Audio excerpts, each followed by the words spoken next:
तर नगरपंचायत आणि नगरपालिका निवडणुका अखेरच्या क्षणी लांबणीवर टाकल्यामुळे मुंबई हायकोर्टाच्या औरंगाबाद खंडपीठानं राज्य निवडणूक आयोगावर ताशेरे ओढलेत.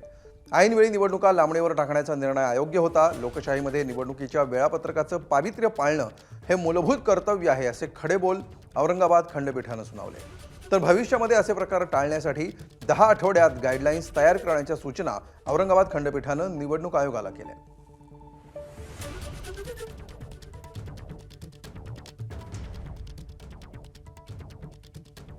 तर काय कोर्ट म्हणाला बघा, ऐनवेळी निवडणूक लांबणीवर टाकण्याचा निर्णय अयोग्य.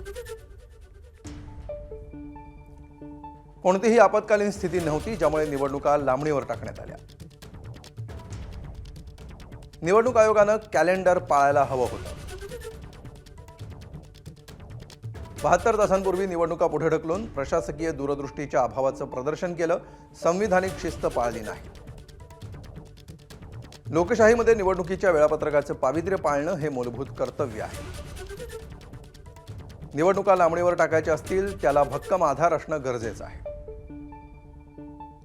आणि भविष्यात असे प्रकार होऊ नयेत म्हणून 10 आठवड्यात या संबंधीच्या गाईडलाईन्स तयार करा, अशा सूचनाही कोर्टानं निवडणूक आयोगाला केल्या.